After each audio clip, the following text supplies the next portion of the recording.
everybody. I'm really glad that there's so many of you, and I'm particularly sort of pleased as usual to see all the very dedicated volunteers that work with Laura McCulloch, our college curator. Laura can't be here tonight. I just wanted to give you a little bit of a background about this lecture series called Making Space for Art. It's been going on now for 1.5 years, and Laura McCulloch, myself, Giuliana Pieri, head of the School of Modern Languages, Literatures and Cultures, and Professor Eric Robertson, who's one of my colleagues in the department, started the series a year ago with some funding from HARC, Humanities and Arts Research Centre. And they liked us so much at HARC that they gave us sort of some funds to continue the series. So we're really delighted. The series has been brilliant for us because it's allowed us to bring on campus lots of curators mainly, and so today it's a kind of slight new departure for us because one of the things that we always wanted to do was to engage with the idea, the kind of physical but also kind of symbolical and metaphorical idea of space and the space for art. And we've explored that in very different ways with a variety of people and people representing very, very different institutions as well. So it's very good today that we've got the visual artist David Johnson, who has already, as you'll hear in a minute, collaborated with one of my colleagues from the school, and we're very lucky also to have one of his works on campus. So it'll be, I'm sure, an incredibly enriching and interesting sort of talk. Again, sort of, I think pushing the boundaries a bit more of what it means, what art means for us, and what is the space for different interpretations of art, and what is the interpretation of art in itself. So I'm just going to introduce my colleague Hannah Thompson, Dr. Hannah Thompson, and she will be she'll be acting as respondent to David's talk, and she'll introduce David and also her kind of how she met David and what are the synergies between David's work and her own research. Okay, thank you. Thanks, Juliana. So I'm really, really pleased that David's been able to join us today. In June 2015, I co-organised an international conference and micro arts festival on campus called Blind Creations. And as part of that event, we had 6 artists exhibiting their works on campus in the management building. David brought along some of his small works, but as part of the event, we also commissioned him to produce a large-scale art installation called Too Big to Feel, which you can see in the picture behind me. It was originally installed just outside the Founders Building for the duration of the conference. It then remained for the Magna Carta celebrations, and now the college has it on a permanent loan from David. It's moved because of the building work, so now it's behind Founders, below on the slope below the hockey pitch. Today David resprayed it, so it's looking absolutely gorgeous because it was looking a bit weather-worn. Also, it's because the domes, there's 18 giant concrete domes. They haven't been moved since September, so the grass has kind of grown around them, so they look a lot more like they're kind of growing out of the ground than they did. So David presented his work at Blind Creations. As a result of that, he secured Arts Council funding to deliver, along with myself, a paper and a workshop at the Transcultural Exchanges Conference, which is happening in Boston in a couple of weeks, which is, I think there are 600 artists attending, and we're talking about ways of making art more accessible to disabled viewers or spectators, but also talking about ways of making disabled artists more, making their work more visible. David, as part of that visit to Boston, the Arts Council is paying for him to go to Montreal to do a pop-up exhibition, and he's also going to New York, where he's meeting with people from an organisation called Art Beyond Sight, and David and I ran a teleconference in October along with several other speakers from Blind Creations, based in it was kind of a telephone conference, but with people calling in from the States, and that was run with Art Beyond Sight. So. And all of this activity is really kind of ongoing, and it started because of the commission the college commissioning the piece for the conference.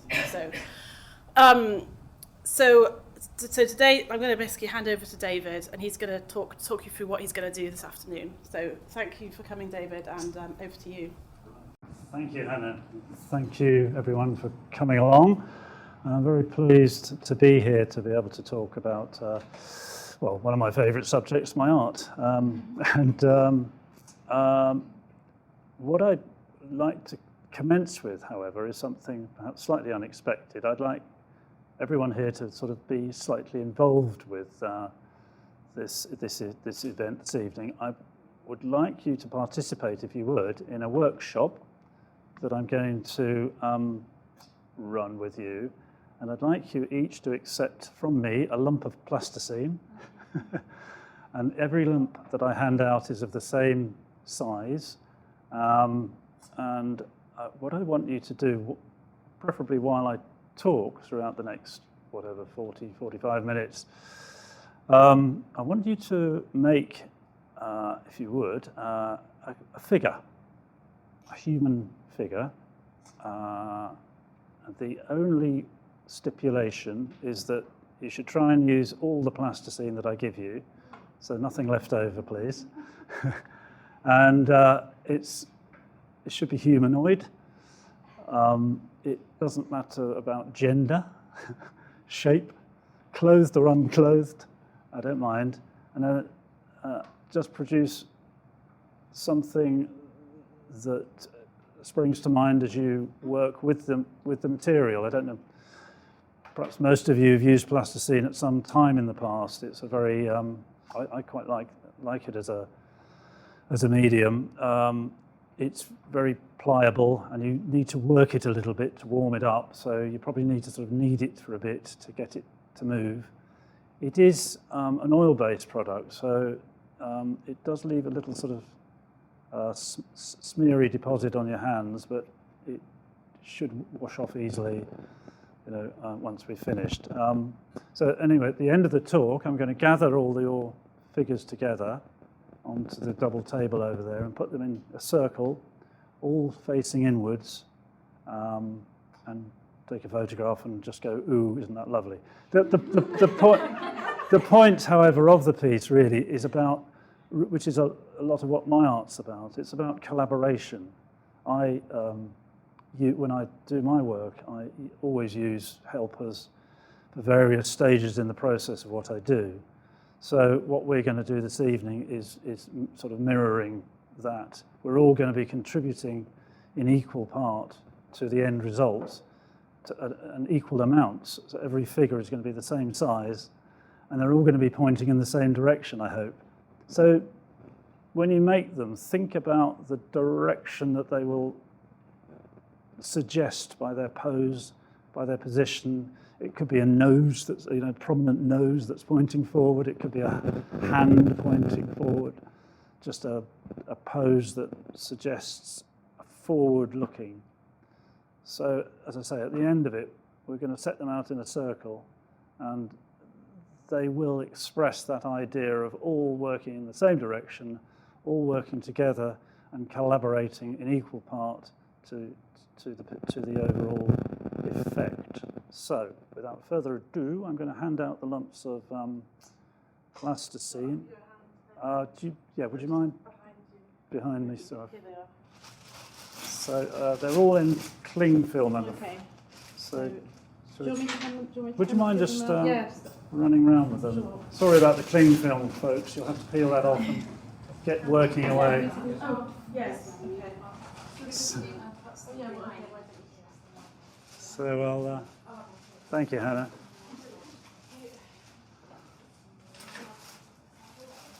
I forgot to say that David, as part of Blind Creations, he did an art workshop with Yes. plenty of our blind and unsighted delegates, and we made. Yeah. It was clay, wasn't it, rather than plasticine? We used clay, and Yeah. plasticine was offered. I think Right. most people went with clay. Yeah. And then we did the workshop right at the beginning of the conference, and then Yeah. throughout the 3 days we displayed all the figures, Yeah. all the shapes, Yeah. so that it became the 7th exhibit at the conference. In fact, didn't it? Yeah, So, yeah. which That was was an lovely. interesting experience. Yeah, Yeah, yeah.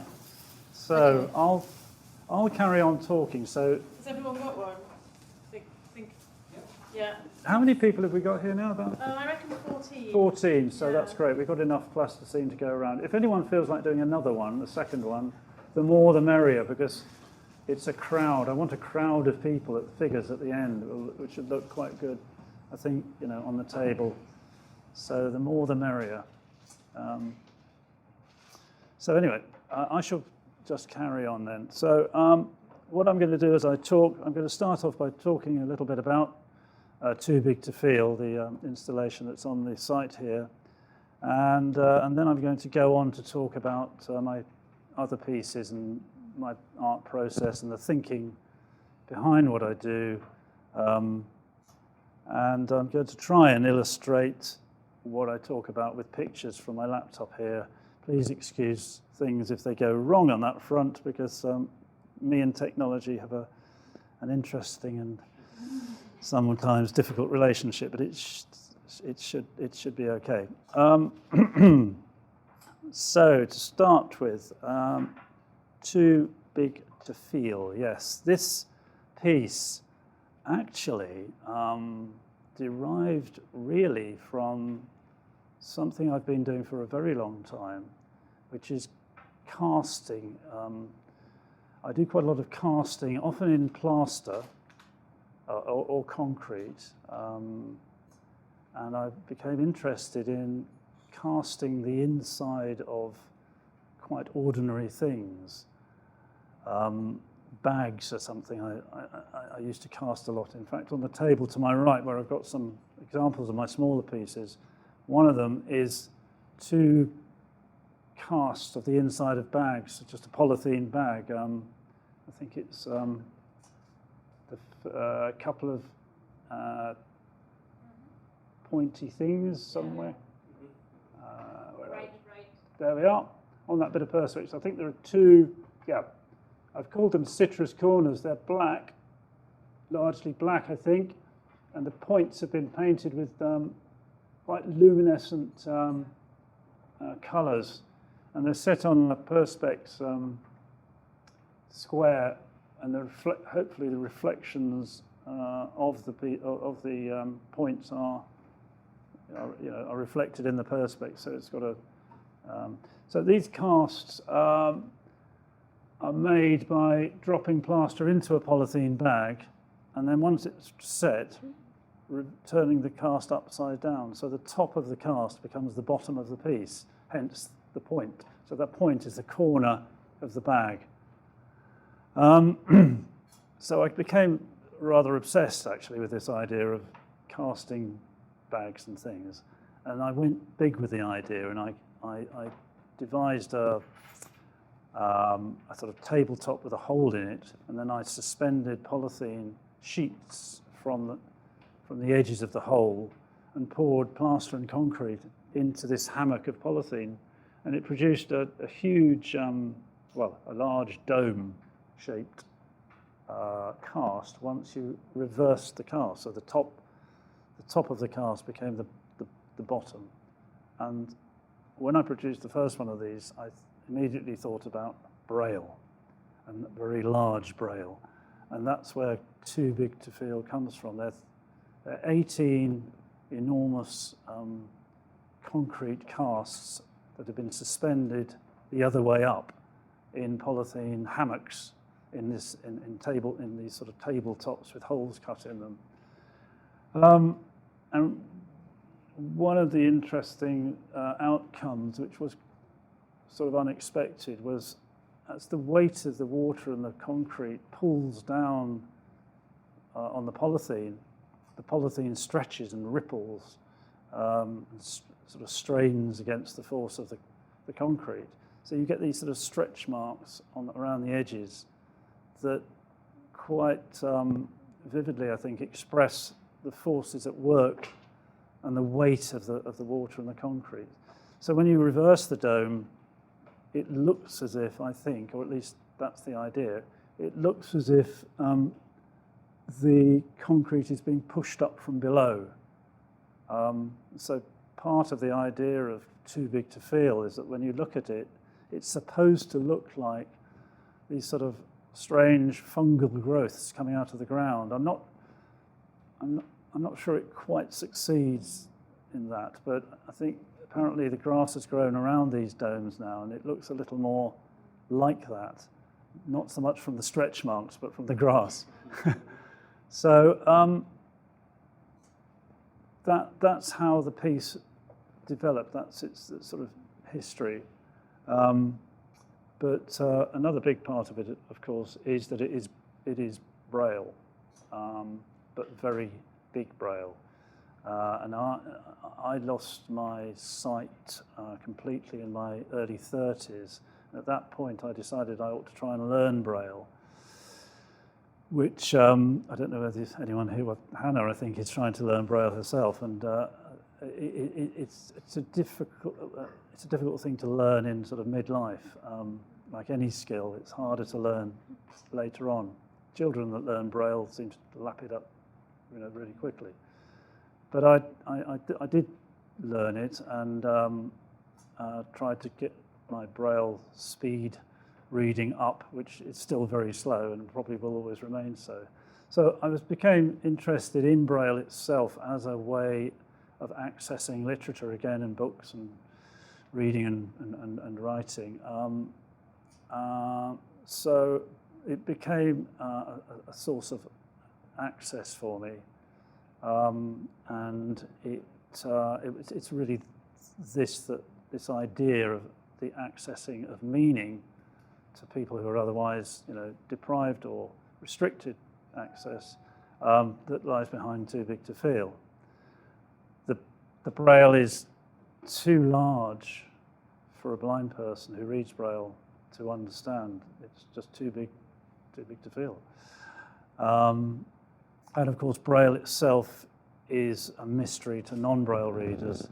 The meaning behind Braille remains obscure to people who can't read Braille. So, on many levels, it's a source of mystery, an enigma, and Too Big to Feel really expresses that mystery and that enigma, I hope, quite dramatically. So, it's about layers, not of meaning, but of mystery, really, I suppose.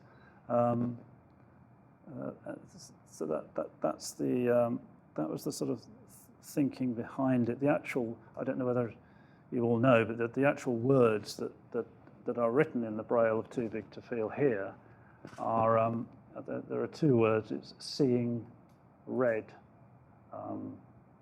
which is a bit of a sort of joke about expressing anger or frustration about sort of lack of access or being limited access to meaning. So whereas I don't lie awake at night with my frustration and anger, it's still a source of frustration to me. Things like the internet and books in general are still an area of limited access for blind people and myself. So there's still, I think, a way to go on the road to open access to many things for blind people. But as Hannah said earlier, it seemed to fit in and resonate, I think, quite congenially with the themes of the Blind Creations Conference. So collaboration, as I said earlier, is a key part of what I do, and my next picture shows my friend and I setting up the installation back in the summer. I'll just try and find it, if you just bear with me. Alt F4, Royal Holloway talk, items view multi-select list box. Too big to feel laying out, enter. Too big to feel laying out dash Windows photo viewer. Sorry, that's rather loud. I'll try and turn that down. Is it okay? Yeah. I'll just... Can you see the... Yes. So there's James, my friend, and we brought the domes down in the back of a van just before the conference and spent a happy few hours setting it out in front of the Founders building. We had to set out a sort of framework in tent pegs and string, and then set out the Braille to the mystification of passers-by. And but you know, the point is, I couldn't have done that without James's help, and I can't do a lot of what I do without assistance, which I found actually initially years ago when I started a source of sort of frustration and at times embarrassment. But over the years, I've come to terms with that, and I actually quite enjoy that collaboration now. And I actually started to use other people's input in a positive way. So, for instance, choosing colour. Because I once saw very clearly, and in my childhood and teens, I used to paint and draw avidly, and I even went to art school for a year before my sight started to deteriorate too much. And so I've got a very clear sense of colour, and when I think of the pieces I want to create, I have a very clear sense of the colours that I want to produce in the end result. But of course, I'll never know those colours in reality or in that level of reality. But they're very real. The colours that I see inwardly are very, very real and very, very vivid. And as life goes on, they become more and more vivid. I've found that I go to a lot of audio description events in galleries, mainly in London, but other places as well. And the world of audio description in art is a growing and wonderful world. And I found that the more I went to these events and listened to people, often sort of very articulate and eloquent people talking about art, the colours they were talking about came sort of back to me, or came to me with tremendous strength and vividness. And it was quite exhilarating to listen to people talking about paintings that I remembered from what I could see, and remember those colours, and the colours are still fabulously real to me. So anyway, the point is, when I'm thinking about colours, I talk to my assistant about the colour that I want, and then they help me choose the colour. And what I find interesting is, in fact, that they choose the colour, because I can't check it at all. I can't check it against what's in my head. But I have a very clear idea of what it is that they've chosen. Whether it's right or not, I will never know. And I find that really interesting. So on the tips of those corners, the citrus corners, as I call them, I've got a very clear idea of what it might look like, because I discussed at great length with my assistant what I wanted. So yeah, collaboration is a big thing. So I think now I'll move on from too big to feel to my other pieces that I've produced, and my art practice in general. So I'm going to change slides now with the help of this thing. Alt F4, Royal Holloway talk, items view multi-select list box, 2 too big to feel in, 3 citrus corners detail. Okay, so I haven't lowered the volume at all, have I? Enter, 3 citrus corners detail dash Windows photo viewer. Let me see if I can do it on the wall. Can you do it on there? Yeah. I think that might have done it. Oh, have it? Let's Try it next time. Yeah, anyway, the citrus corners are up there on the screen, I hope. Yeah. I think there should be quite a lot of the examples I've got on the table. I think there's a shot of 10 or so on a huge black tile. Yeah. Yep. And I think this was a shot of the corners being exhibited at an exhibition in London that I was invited to show at.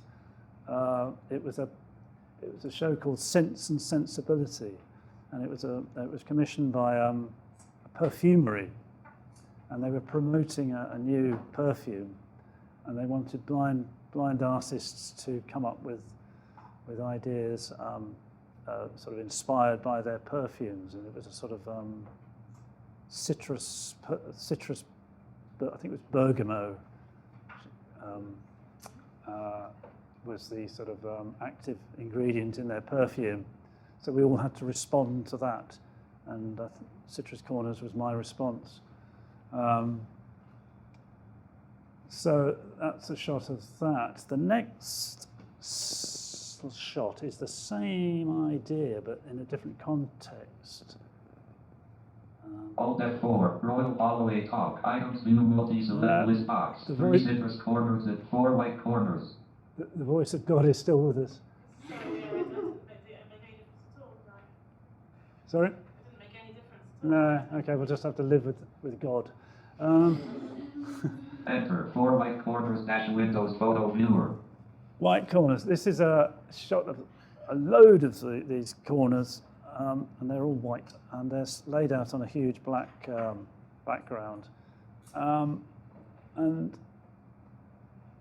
this was just one sort of manifestation of the idea of these casts, inverted casts of the inside of bags. And the thing that struck me when I did this was the fact that I think the corners look as though they're emerging from the ground. They're the tip of something bigger underneath. And again, this is a kind of a recurring theme in a lot of what I do.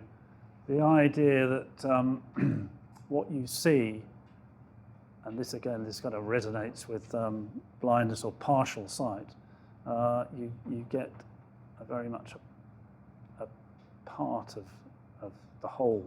You only see a little bit, and as you lose your sight, you get less and less. But you know from memory what's missing, but you're just seeing less and less. So, and it struck me that that's really the case for everyone. You know, and fully sighted people only ever get a partial view of truth or the world. You know, we only ever see the tip of an iceberg.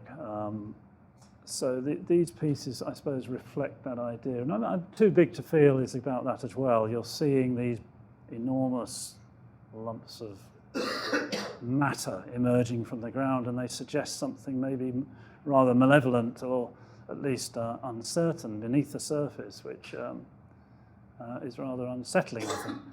So these are loads of white corners emerging from something. Lots of tips of lots of icebergs, lots of hints about something below the surface, which we know not what.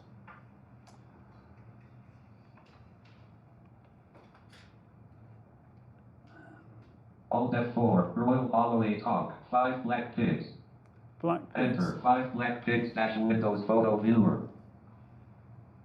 There should be here a shot of lots of pigs emerging again from something. In this case, plaster. I think it was a plaster base cast from a large lasagna bowl, a lasagna dish. And I set, I'd like to say I carved or cast the actual pigs, but I'm afraid this is a collaboration with a toy shop or a toy animal supplier. I found this marvellous place near where I live that wholesale supplies plastic animals to toy shops. So I raided their warehouse once and bought a load of plastic pigs, and they were all the same. They were sort of these plastic animals, hundreds of them stamped out from some factory in China. So I bought these pigs, and they're all the same because they're cast from a mold, you know. So I set them in this plaster at different levels, emerging, as it were, from whatever you want to make of it. I playfully or worryingly maybe think of it as a kind of post-apocalyptic situation where the only thing left on the planet are these mutant pigs that are emerging from the mire, you know. Other people have thought it looks like pigs sort of coming out of a cloud. But anyway, however you interpret it, I find it a rather an unsettling piece myself, because the pigs are all identical, and they've got that sort of automaton, sort of dehumanized quality about them, that unstoppable and destructive and malevolent and horrible, and I really don't like it at all. But again, it's the idea of things emerging. So that again was done in collaboration with. Alt F4, Royal 6 Gulf Braille. Enter 6 Gulf Braille Windows Photo Viewer. Yeah, okay, this is called Gulf Braille. Now, any Braille readers here will know why. Are there any Braille readers apart from Hannah?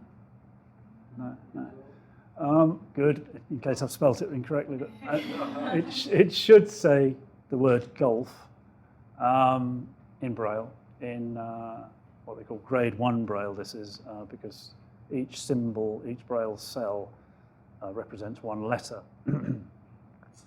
With the grade 2 Braille, you can have one cell representing a syllable, a prefix or a suffix, or part of a word. But this is one cell per letter. So the first letter is G, and then we've got O, and then L, and then F. And the words are made with golf balls. So, you know, the letters, the pieces speak of what they are. And I've got a sort of second generation version of that piece on the table here, which I've just finished actually recently. And it's at the back of the little display at the front here. And you'll see that there are 3 egg boxes cast in plaster. And in the egg boxes, I've actually got eggs, which I rather like. But they're concrete eggs. So, and again, that is Braille, and it says eggs, would you believe? So it's simply a Braille piece. And the big part of Braille, of course, or the whole point of Braille, is that you touch it. It's a tactile language. So you're encouraged to touch my pieces, all my pieces. I encourage people to touch them, but particularly the Braille pieces. So too big to feel, of course, going back to that is, in fact, I think we were hoping that the sign with it says, please do touch. Because, of course, so much of art in galleries and museums, you're refused touch. You know, it's restricted. The curators are keen for people to avoid touching them. And there's a big campaign to get more art that can be touched in galleries and museums.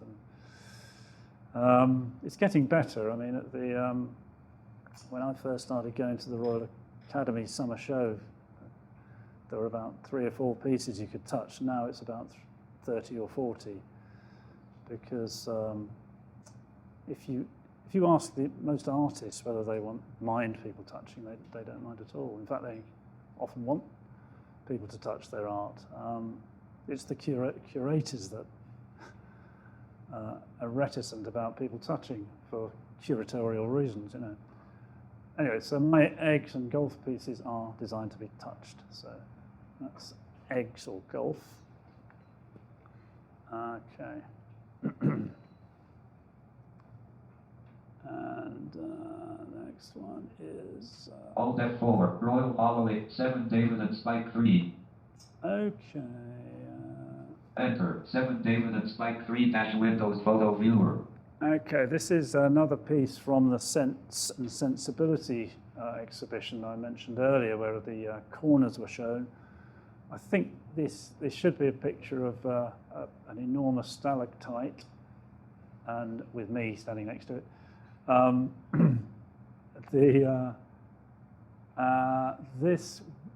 This I made from expanded polystyrene. It's hung from the ceiling. I hope it shows the point of the spike just not touching the ground, and it's just about a couple of centimetres off the ground, and it points at a half an orange. I don't know whether you can see that detail from this shot, but just about, yeah. And it's a half of a real orange with real juice oozing out onto a tile, a sort of ordinary sort of bathroom tile, I think. And the stalactite was cut. The shape of the stalactite was cut for me by a factory that sort of makes expanded polystyrene, and then we covered the spike with Hessian, and then covered that with paint, with gravel mixed into the paint. So it's a very tactile piece, this. And I don't know whether you can see from the photograph, but around the stalactite is a sort of vein of orange, bright orange, yeah, running down it in a spiral. I think there's a double spiral, actually, a sort of double helix going on there. And again, it's a very different texture to the surface, the general surface, which is quite sort of rough. So it was all about touch and, strange enough, inaccessibility again, because it's so big and tall. You can't, if you're blind, you can't actually feel beyond your height, your own sort of reach, which in my case is quite high. I can reach about sort of 8 feet up or something, but that piece is 3 meters high. So once it was up on the ceiling, I couldn't I couldn't feel beyond a certain height. So I just had to remember what was beyond what I could touch. And, so again, it's about what's beyond what you perceive. In my case, touch, and in your case is what's beyond what you can see. So again, it raises that question about evidence, truth, partial knowledge, which is a kind of recurring theme. But it was also in deference to the perfumers. It was about the distillation of the essence of something. I've called this the essence of time. Stalactites take millennia to form. So they're a kind of time capsule, aren't they? They express thousands, possibly millions of years of development there in one object. They're there, it's like a time capsule hanging on the ceiling. So that side of it was quite interesting to sort of think about as well. So hence the name, time is the essence.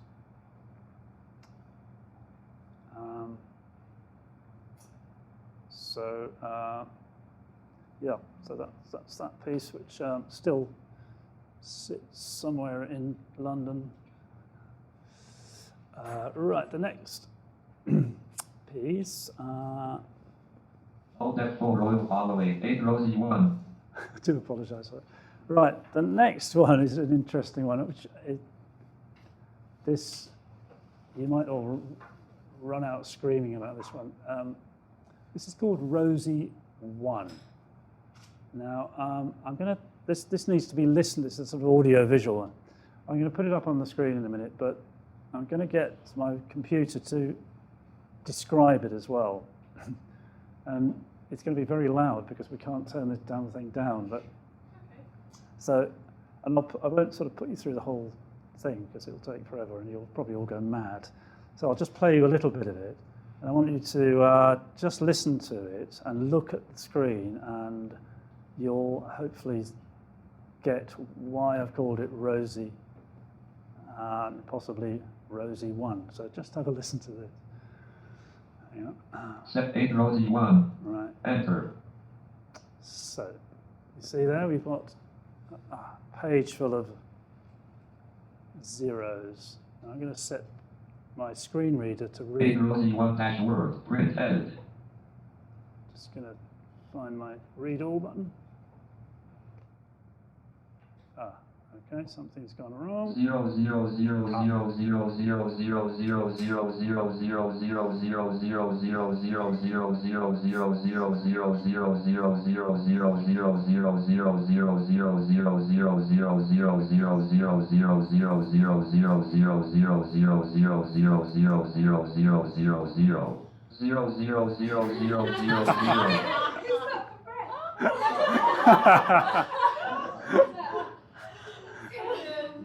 I'll just give you one more line.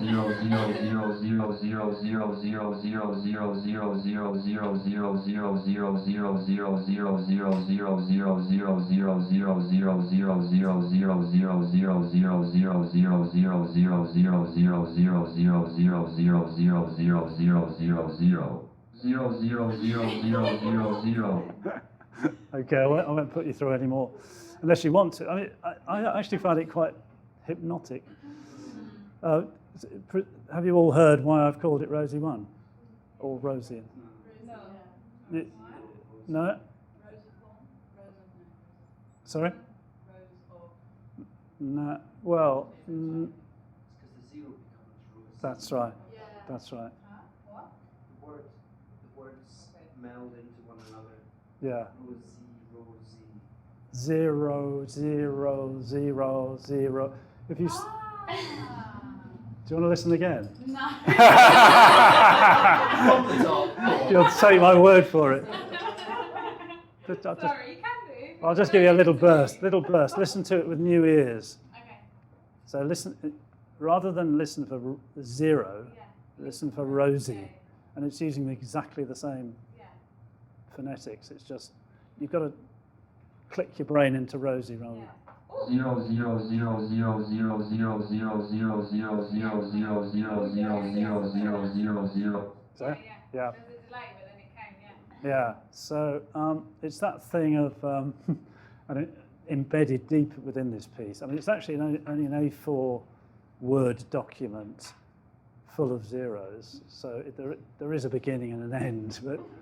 And about 3/4 of the way through, I put a 1 in just to be different. You know. So if you did listen to it, or most of it, you'd hear a 1 pop up. My assistant suggested putting halfway through, this is so fucking boring. But I didn't let her do that. So this is about, again, perception, I suppose, in a way, isn't it? It's you can turn with your brain, with your mind, you can realign, reconfigure, I think is a buzzword. You can reconfigure what's going on internally. You're not changing what's on the screen, but you're changing how you perceive it by by the way you're thinking about it. And then lots of thinkers have addressed this idea of different ways of construing the world. I think Wittgenstein did a lot of thinking about this. He called them construals, and lots of artists have done. I've got an example here of something called this is a visual version of exactly analogous to this. It's a visual version of this audible thing. I'll just show you this. You may have seen this before. It's called the duck rabbit. Yeah? Yeah. Alt F4, Royal Holloway, 9 duck rabbit, enter. Now this, so 9 duck rabbit dash word, print 1 object, edit. you see that. So you can look at that either as a duck or a rabbit, and you can flip between the two by, I don't know how I can't remember how you do it visually, but by sort of shaking your head or something and looking at it again, you can. How you focus as well. How you focus, is it? So it's directly analogous to how you listen to 0. You can either listen to 0 as Rosie or 0. And I just find that interesting. And you can do it with all sorts of things. Metronome, the clicks of a metronome that are equally accented. You can put your own accent on them with your mind. so it's the same sort of thing. You can impose a formality or a structure, some sort of structure on something that has no structure. So duck rabbit, the construal. So I'm glad that one's over. How are the figures going, by the way? Are they happening or? Yeah. Definitely happening. Oh, good. Some have got faces, some have got hair. Wow. Most are standing up. Good. Standing's good. Actually, I should have said. Some are a bit wobbly, but. Wobbly. Some are a bit wobbly. Keep looking at it to make sure it's not going to dissolve, fall over. Yeah, if you can make it, I should have said actually, if you can make it so they can stand, it would be fun. They can sit. Okay, sitting's okay as long as there's a strong sense of direction. These points. I was genuinely getting really emotional when I couldn't get it to stand up. The frustration was the point. You know, when it turned into times like, why am I so bad? You know, it became too emotional, so I just had to put it into a yoga. So it's now sitting in a yoga posture. Yoga position. I had to retreat into yoga because I was getting so stressed out. Oh well. So I hope that's okay, but That's it's fine. open yoga posture. Well, You said it should be open and pointing. So yeah, maybe if you could. Yeah, what? directional yoga. Yeah. I'm doing it directional. Good, thank you. Sorry about Can't wait to see it. Right. Alt F4, Royal Holloway, 8 rows, 9 duck rabbit. 8 rows, 9 duck Okay. rabbit. Well, we're drawing to a close. Actually, that's the end of the sort of pictures. But just one other piece I wanted to introduce you to, which was again fairly recent thing I've done, which is on the table up front here, and it's a series of casts in concrete of the inside of very disposable coffee beakers or tea beakers, the sort of things you buy for a gathering and you don't want to spend very much money, so you buy these throwaway plastic beakers. So I've cast the inside of them. I leaned a coffee teaspoon in the mug, and I had a different level of concrete for each one. As you can see, they descend from, I think it's left to right, is it, Hannah? Yeah. Left to right, or right? Yeah. Yeah. So, and then they're placed on a square of black perspex. So each one is kind of identical. It's supposed to be identical, although Hannah, to my horror, told me as she was helping me set them out that one of them is a very different colour to the others. So. Not very different. It's not I lighter. didn't say very, I just said, yeah. It's like, okay. Oh, okay. It's more like a latte rather than... No, so, yeah, so I need to look at that. But anyway, they're supposed to be sort of identical in all respects, other than the level of the coffee or whatever one, tea, coffee. So I call the piece time lapse because it's because it's the sort of, it is like frames of a film of the same thing shown at slightly different times. So are they the same thing, or are they are they 9 individuals, or are they 9 identical things? Those are the sort of questions I raise. I don't answer them. So it's an exercise in playing with that idea, and this one. Again, I like people to touch it, but at the moment it's a bit delicate because they're not fixed to the base. It's something I've got to do yet. But so if you do want to touch them, could you do it with care? So as the coffee declines in quantity, the spoon is revealed in all its glory, in all its ordinariness. So the less coffee you have, the more spoon you get. So I'm not sure what the progress is, whether it's from left to right or right to left. You can construe it as you wish.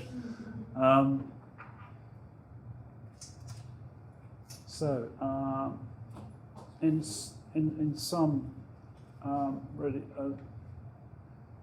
nothing much to say in summary. Just that's my art. Thank you for letting me talk to you about it. I hope I've tried to explain the themes that I think are in there and the things that interest me. It only remains for me to say I can't wait to see these figures. And has everyone finished? I mean, how are we doing for time, Hannah? Are we? I think we're okay. It is now. It's just past 6:05, so we're fine. I mean, do you want to? Right. It's up to you. I mean, we could have some questions and discussion. Well, yeah, that's fine. Of course, yeah. Sorry, that's. Or do you want to put the figures out first? No, well, I thought of the figures as being the last thing we do. Okay. Because I'd like to put them on the table in a circle Yeah. as best we can. And Okay. Well, so if anyone wants to ask any questions. Yeah. I mean, okay. So I guess first of all, we want to thank you very much. I didn't know that you did. I didn't know that you did art with your screen reader, so I think Rosie 1 is my new favourite. Because it struck me that it's a bit like Too Big to Feel, in that it's taken basically an assistive technology that is generally only used by people who need to use it. And it's made it much more widespread and accessible to everybody. Yeah. It's actually kind of accidentally what we've been doing where we plugged your computer into the speakers. Yeah. Because everyone has been able to experience how you interact with Yeah. the computer using JAWS, Yeah. which is the screen reading software that David uses. Yeah. And At Blind Creations, we did something similar in that we had a film screening, and the film had an audio description track. And rather than giving all blind delegates, it was about half and half blind and sighted delegates, about 116 delegates, and about 50 blind people. Rather than giving the blind delegates headphones, we put the audio description track through on the speakers so that the sighted people had the audio description as well. Do you remember? Yes. So rather than kind of having assistive technology as kind of an add-on, an exclusive thing, it became, throughout the conference, it became a norm, which people access in different ways. And I think the way that the Rosie 1 is a really good example of not just using assistive technology to enable you to do something that sighted people take for granted, but you're actually deploying it to make art. And so that's another really good example of Blind Creations, which was the other conference. And finally, sorry, just to add to that, it just reminded me that there's a chap whose name escapes me who's trying to market audio described films to sighted people, because he thinks by adding an audio description to a feature film, an ordinary film with its normal soundtrack, he thinks it provides a sort of enhanced experience of the film. If you have an audio described track as well as the soundtrack, certainly when I've been in the company of people listening to audio described films, sighted people, they've often found the audio description has helped. Others don't like it, but some people do like There it. is quite often because the audio description track is produced in consultation with the filmmaker.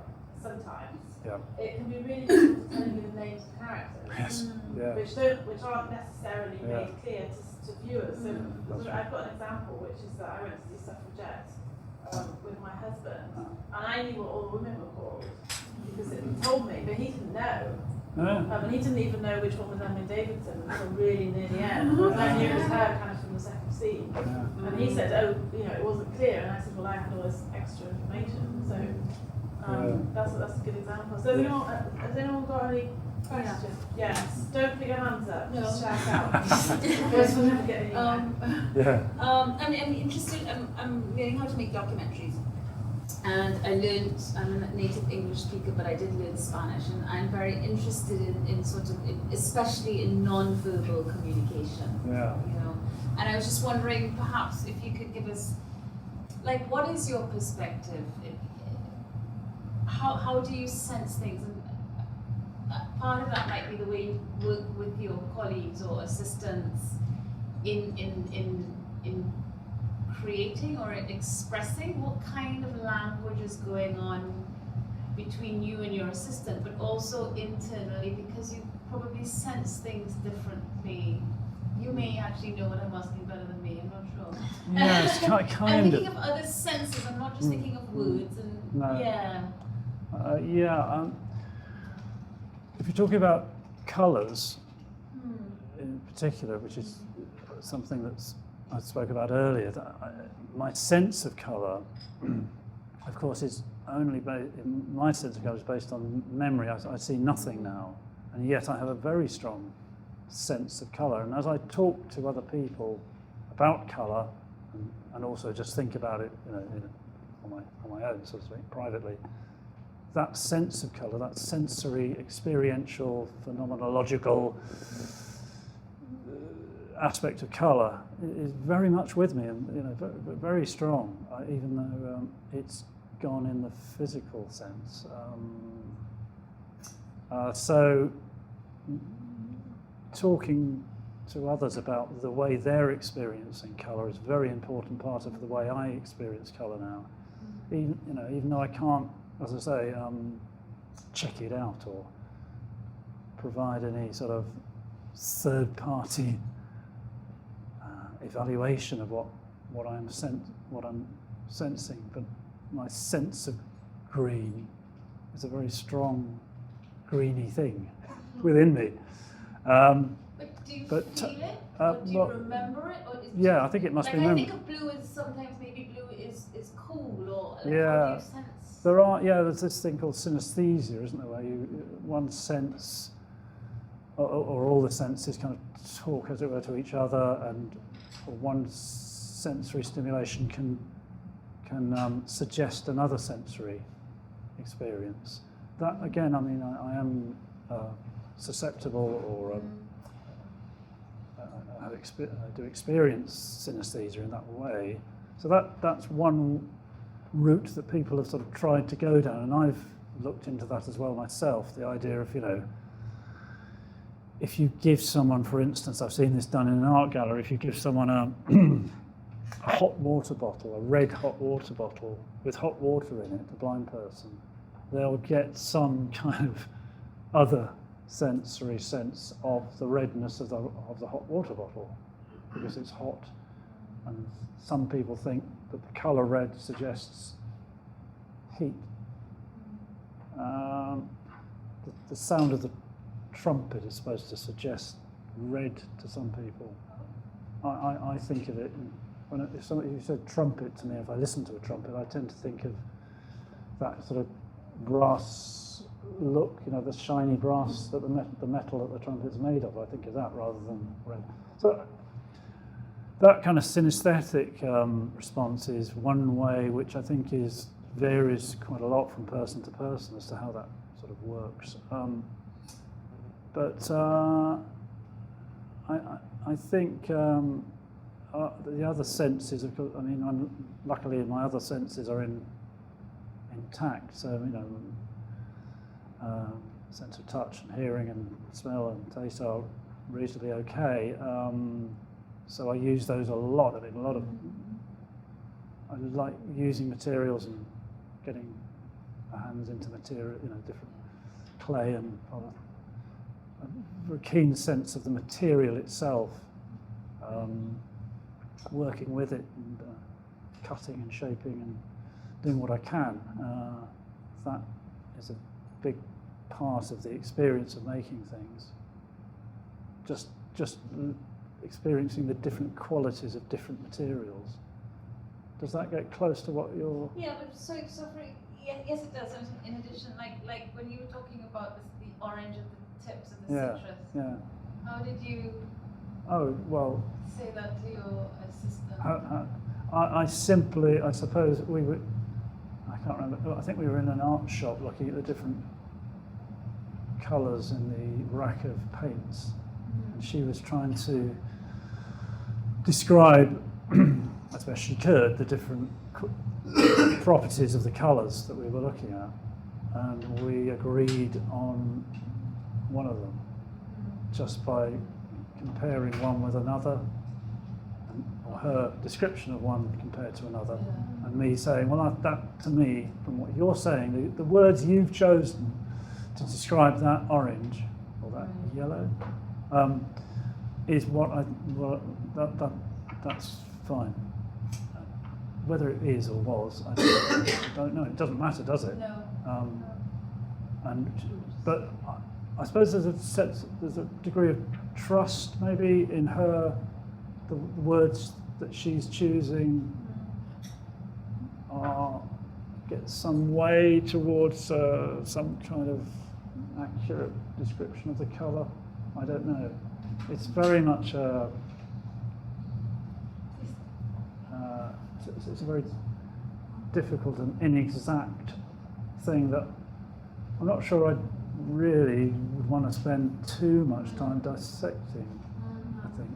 My question was going to be about your audio description experiences at galleries. You mentioned that some of the audio descriptions you've been heard and galleries you've been to, that you said something along the lines of the audio description of the art renewed your own sense of colours, they became more vivid. Could you talk a little bit more about that?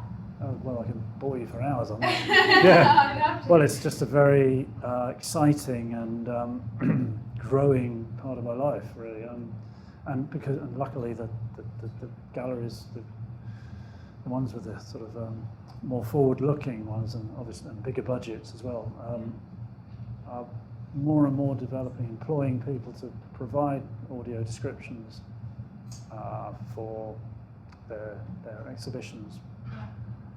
And so I just go along to as many as I can, and I have people, sort of favourite audio describers.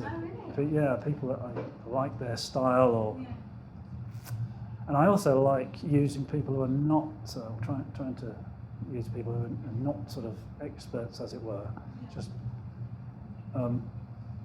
sometimes people's inarticulateness is revealing. Sometimes that what they don't say or what they try and express is just as interesting as someone who's very good with words and can always find the right word.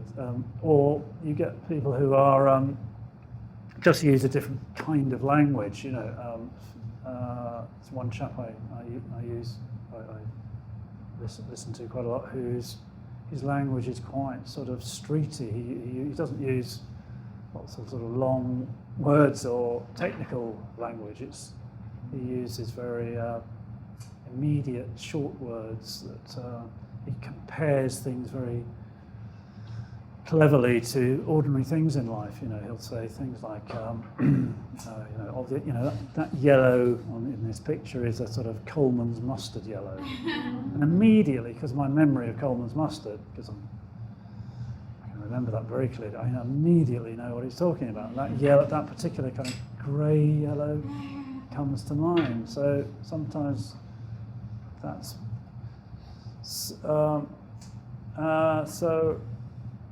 And the other interesting thing about audio description is that it's a process that you go through when you're describing. You're going through a process of selection as the describer. You're making decisions about what's important, or what you want to describe, what you want to pick out in that painting, or picture, or sculpture, or it doesn't have to be art. It can just be a landscape, or a building, or anything. But you're making decisions all the time about what's important, what you think is important to tell your listener. So, again, are they right about what those decisions are quite important ones, really. And quite often in galleries, sighted people tag along and listen with groups of visually impaired people, because they want to hear what the describer is selecting from the painting as being important. People like, sighted people like their minds and their eyes to be directed by other people, even though they can see perfectly well. And the other fascinating thing about audio description is that very often audio describers say to me, gosh, I've been looking at this painting for decades, some very famous and well-known painting, but they'll say, oh, I've noticed something in it that I've never seen before because I've described it to you. And I just think, wow, I'm enabling, or blind people are enabling sighted people to see better. And I find that really exciting, that you're making people see.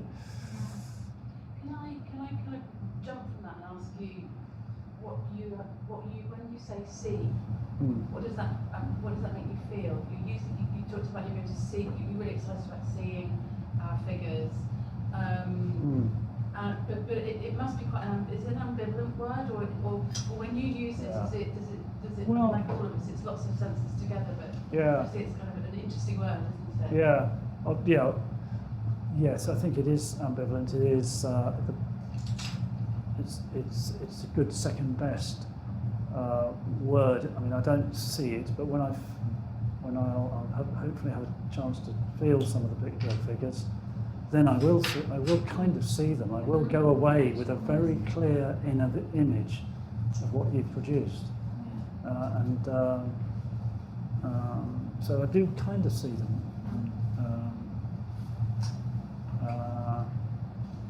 And that's as I've gone blind, that's grown. That sense of inner vision, I suppose.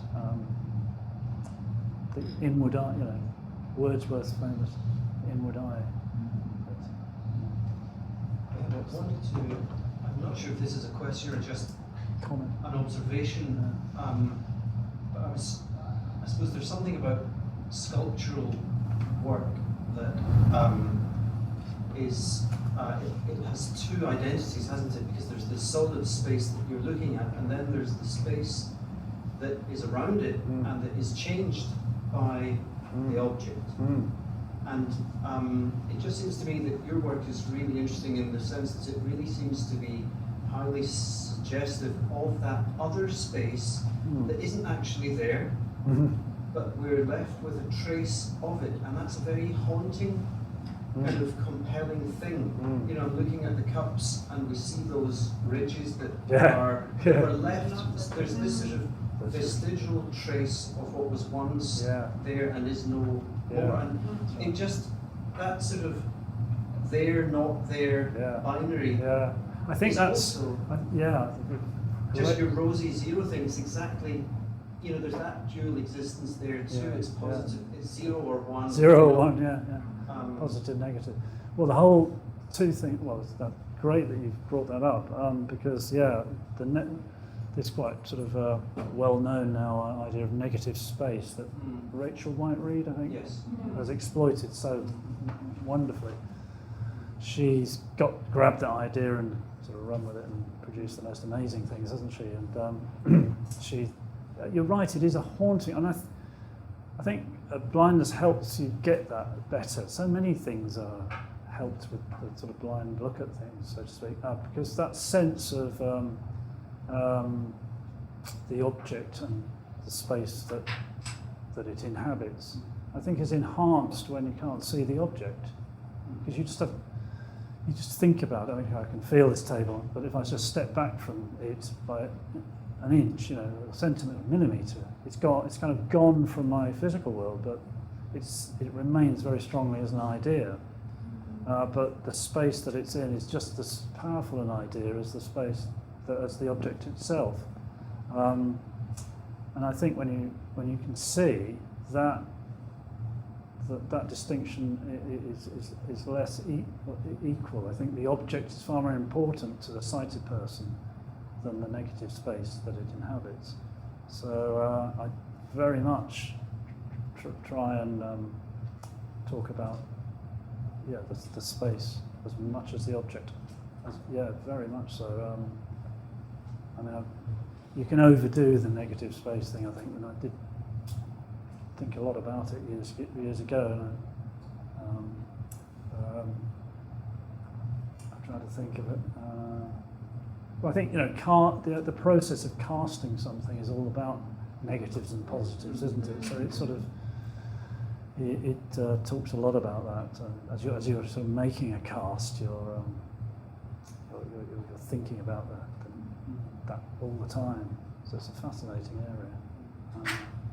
David, I have a question about your preference for certain materials, but also for it seems to me that most of your work is actually in the process of casting. Yeah. And I was wondering, because you've given us something very tactile, that you're actually you have to mold with your own hands, and so I wondered to what extent you also work with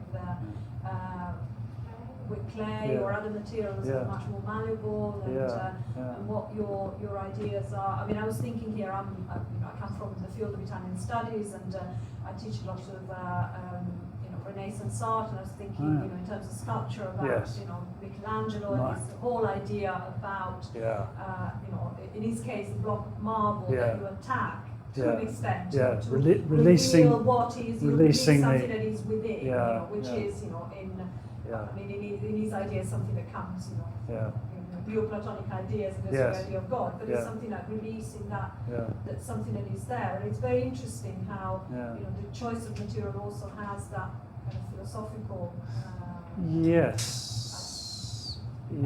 to it. Yeah, absolutely. I mean, the choice of material for me is often down to, well, sometimes it's as boring as what you can afford, or what you can fit in, what works within the context of just your life, But I prefer clay. I find a difficult medium, actually. I mean, I like it. I like working with wet clay, using my hands. I don't like using tools at all. I like to get just directly hands on the clay, and I like working with wet clay. As soon as it dries, it loses a lot for me, because it changes its shape hugely, I think. It shrinks for a start. So you leave something that you're happy with, and the next day you come back to it and it's completely changed just through the drying process. And so I prefer, I actually really like plasticine, because it doesn't change at all. It's what you leave, it's what you get the next day and the next day and the next day. So those sort of materials, every material has got its own character in that respect. And as I said, I prefer materials that I don't have to use tools with. I think, it's a little more prosaic, I think, my choice, rather than being philosophical. I think where I do get a bit philosophical is the themes and the ideas that I try and express, rather than the materials. I know they're part of it, but they're a means to an end for me, the materials.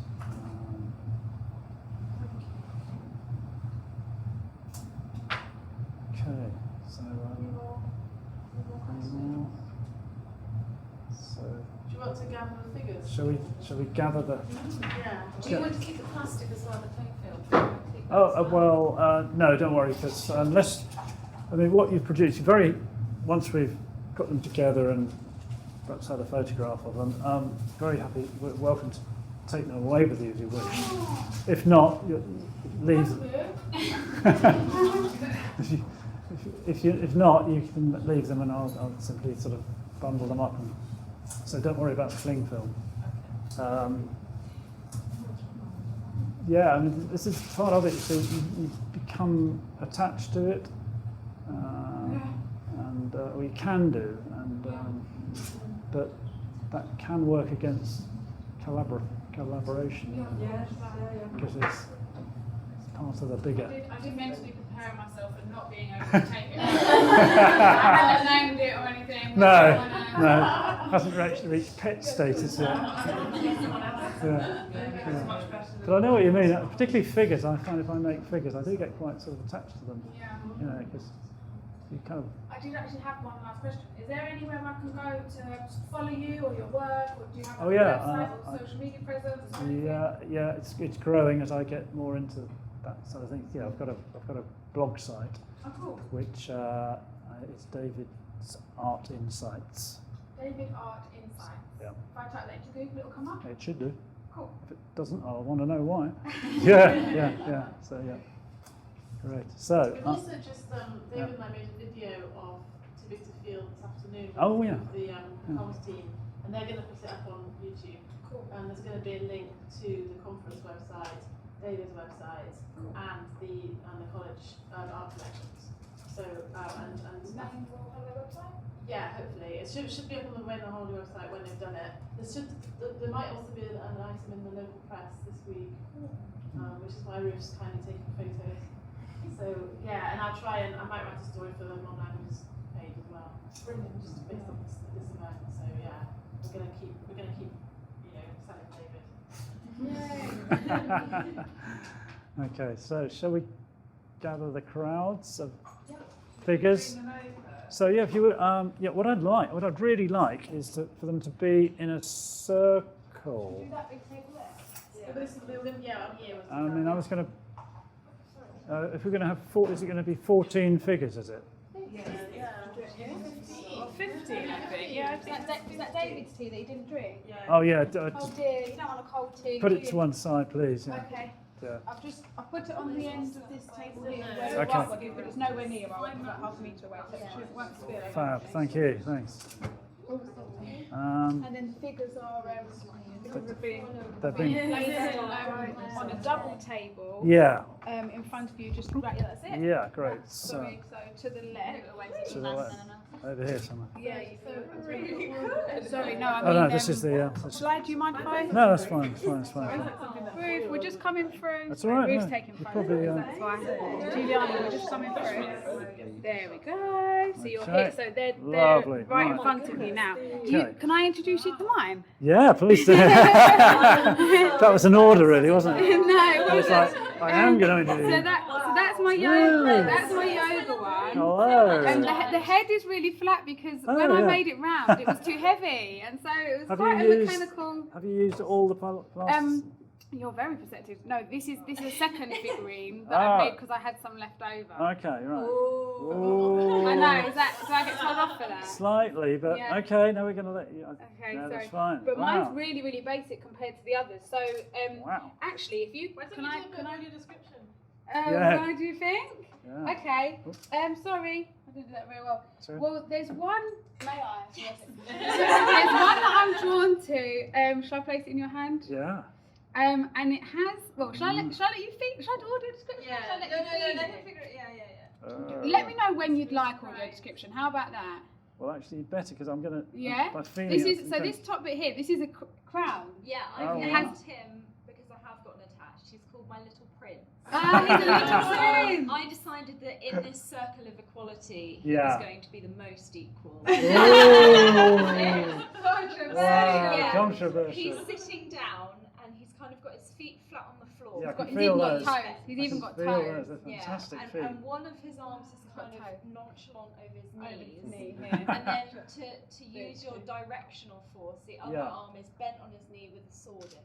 Wow. So he's got a sword, a little crown, and a little scarf as well because he needed accessorising. Yeah. Superb. So are they? Can we get these into a They are in a circle. Are they? Yeah. Do you want to Uh, feel around the circle? and are they- how It's big in is- front of you. No, Just- you pointed them So the circle starts here, Yeah. Oh, yeah. and you should be able to feel each figure Which one's going this? along. This is quite a chunky. Whose is this one? We're not doing a shaming. Oh, are they anonymous? They're anonymous. Seriously, this is incredibly triggering. They're anonymous. So this one's got quite a large head. Yeah. There you go, at the top. Okay. And it's doing the directional thing that you suggested because one Yeah. hand is clearly pointing Points forward. to the middle, right? Yeah. Yep. This next one I think is Eric's. It's got its leg bent. So do you want? No, that's not one. That's not yours? Might be my one. Says- Oh, it's stand up properly. Oh, it's Is that right. yours? Yeah, I was trying to make it run. Ah, he's Ah, trying to get yeah. He's mid-run In this one. transportation, you And fell so he's over got it. one arm behind him and one arm in front. Or she, I don't know what I'm gendering. He or she or they. Yeah. It's a he. He's got one arm behind him and one arm in front because he's mid-pace. He's Yeah. going for it. We have movements. Yeah, and he's standing up, and so he is directional because he's running forward. Running for. He's going to be ahead of the game. That's Sorry, going do to you fall want to put him over. back down? Yeah, we can. No, he's standing up. Wow, fantastic. Are they all managing to stay upright? They're all standing, yeah? No. Well, Some are sitting. Sorry, some are But sitting. not- They're all. none I are meant falling none of over. them are falling over. No, they're falling over. Sorry. No, good. Some are sitting. So, and how big is the circle? I suppose it's probably Um, quite. They all, it's a single row, isn't It's it? a single row. Yeah, yeah. The diameter is maybe a metre. Oh wow! Big, Yeah. big, big, big, big. Is that not a metre? Yeah, Yeah. just about. That's is that 30? Okay, 60 centimetres About maybe. just over half a metre. Right, Right. because those rulers at school were 30 centimetres. Is it like This is the furthest to the right, Yep. just there. Yep. And the first to the left is, no more, you'll have to walk to the left. Oh, You'll have to okay. stand a bit, Oh, it's big. more There, now. that's the Wow, it is big. Yeah. Fantastic. So look forward to. now they're falling over. Now I said that they're not falling over, they've decided to disobey me. Wow. So they're quite a varied group of. Yeah, this one's got its legs crossed over Right. in front of it. Right. One with its Is got this the lovely hair and a bun and its arms facing forward and crossed legs. Right. Is that the yoga? Yeah, there's two that are in yoga positions actually. Right. So there's two that one's in butterfly. What's it called? Lotus? Baddhasana. Okay. Yeah, it's like lotus, but the feet are touching. The Oh, palms yeah, I of the know, feet yeah. are touching, Yeah, I know, yeah. and the other one's in a cross-leg position with arms facing forward and a Okay. lovely hair Ah, hairdo. ah, Then we've got and we've got quite a few that look It's like Charlie Chaplin. who's Charlie Chaplin? That one there. Actually, the one I did as a prototype had very big feet. So, Yeah. Was that so it could stand? yeah, basically, yeah, yeah. These ones, there's a few that are really, really good, really, really humanoid, perfect head, standing up perfectly, and they remind me of that. They remind me of some kind of cartoon Oh, figure. you like know, this. the smart. Yeah, morph. Yeah. And more. Yeah, I was Right. having huge morph flashbacks when I was doing Ah, it. really, Yeah. really. Yeah. So there's sort of 1, 2, 3 that are these that are really, really good, sort of perfect proportions, standing up. Really. And round heads, yeah, that make me they made me quite jealous those ones because they Really? were so good and I couldn't. Like classical sort of. Less artistic, you see. It's Oh, is it less literal, I know. artistic? You think so? It's That's the interesting. I think problem, that's yeah. hard to get that though. No, still. Imagination. Because they were just following the brief to the word. Okay.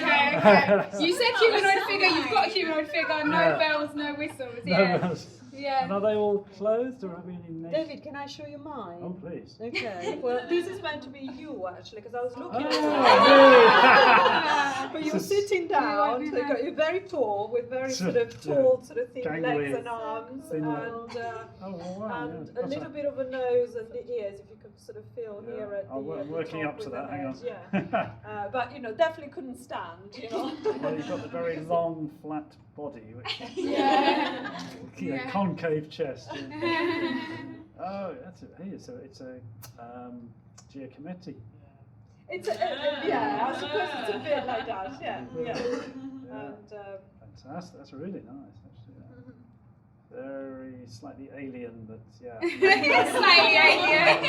It's like Avatar. It's a bit like those big. yeah, I wasn't good at, art college or anything No, like that. oh, So, sort of, Very nice sitting position. Yeah. Yeah.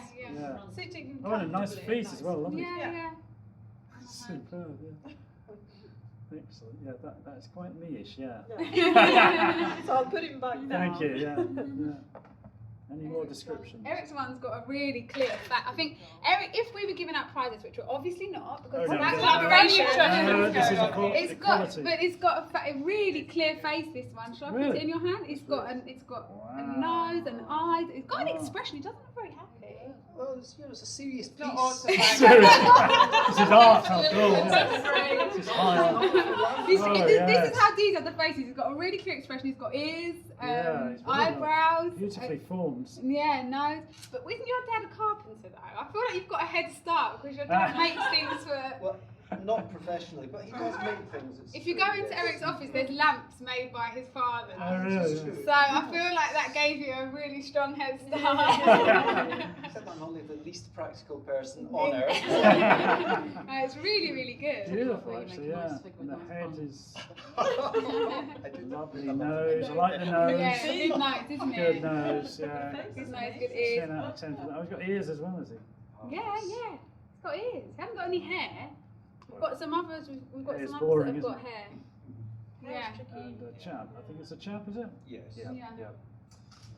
fantastic. Yeah, I think so. We can't hand out prizes because. No, I shouldn't have said that. As soon as it came out of my mouth, I regretted it. This is equality. Yeah, so this is all about quality and collaboration. So I'm sorry. Yeah. Let's just delete that. Pretend I didn't Yeah, say and the prince is only just hanging on in there. it. This one's whole. Well, I don't know if you'll be able to feel. This one's. Wow, yeah, nice base. I like the base. Yeah, it's a good base. It's another sitting down one. Yeah, a lot of sitting on. But it's actually something in her arms.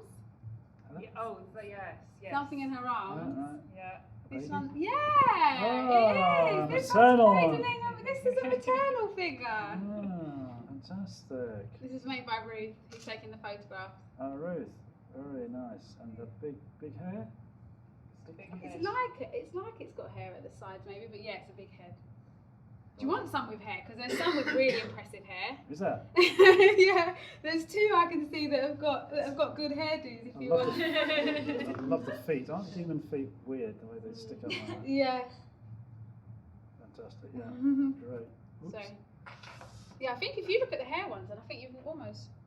Oh, this one's really beautiful. This is the one that's one of the ones that's cross-legged, and it's got got beautiful hair. Really beautiful hair bun. Yeah. It's been styled really, really well, that hair has. That's clever. And a face as well. You must have used a tool for that, have you? Did someone use a tool for this? I used a pencil. I could hear someone working over the pencil. So you put line sort of striations. Yeah. Yeah. I really like the belly button on this one. This has got a bit of a beer gut on this one. Well, no, it does layering going on. Yeah. Because I didn't really anticipate how much that I had, so I was kind of kept layering on. Yeah. It's difficult, yeah. It doesn't actually look like a big belly. It looks in proportion. It just looks like a sort of womanly, almost like a Renaissance figure. Yeah, So it doesn't look. Yeah. It doesn't really look out of proportion. Very at all. shapely. Just a nice shapely figure. Yeah. Yeah. And then her arms are sort of pointing, as you said. Yeah. Forward. Yeah, She's got a little face as well. That's rather beautiful, that one. Isn't that all nice? Yeah. Right.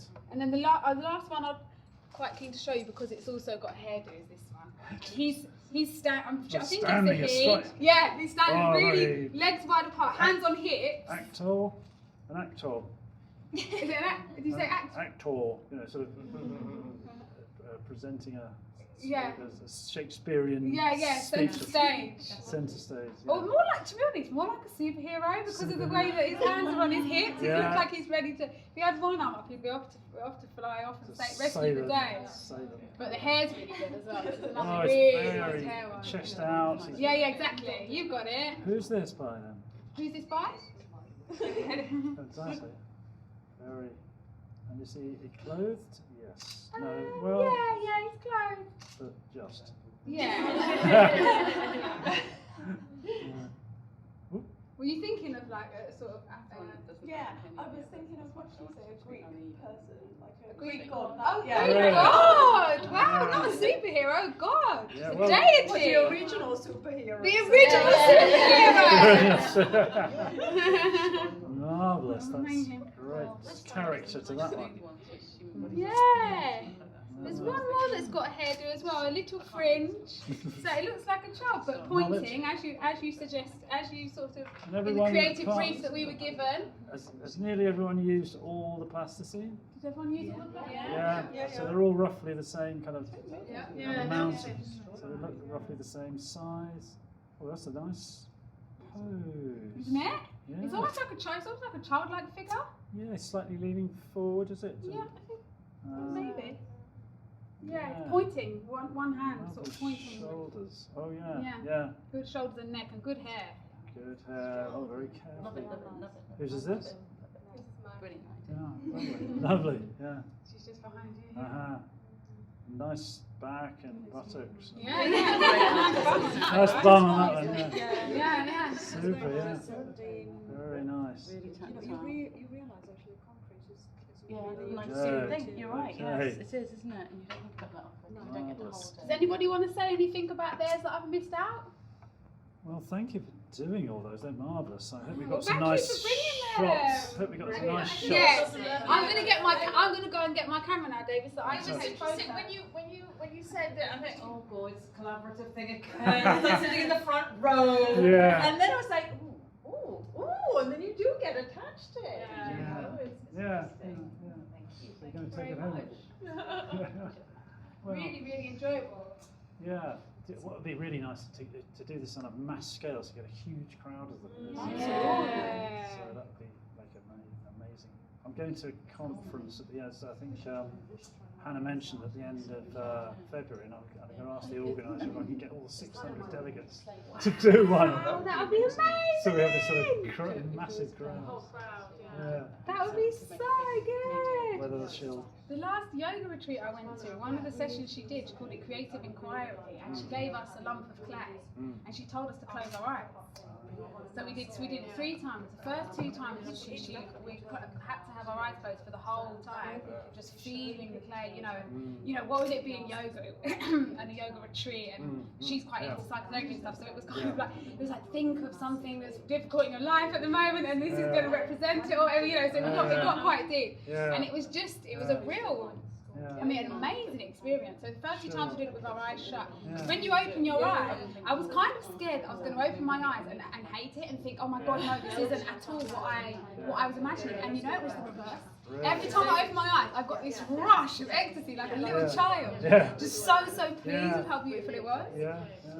We did that twice, and then the 3rd time we could have our eyes open and make something, which is obviously just a different process. So the first day I absolutely loved it. The 2nd day I really emotionally struggled with it, and I couldn't keep my eyes shut, and I was just sort of like the clay wasn't doing what I wanted it to do. And then the 3rd day I loved it again. So it was a really amazing experience. Right. Yeah. I think I mean that's the last time I was here. I did a workshop where I asked people not so much to close their eyes, but to try and rid themselves of any object, to try and just create something that didn't look like anything they'd ever experienced or seen. So the idea was to avoid recognition and similarity, and they produced some amazing shapes. It was all about shapes. But it's really difficult to do. To make something Every time that it isn't started to look. reproducing an object. Every time. Before we all disappear, I think David definitely deserves a big round of applause. I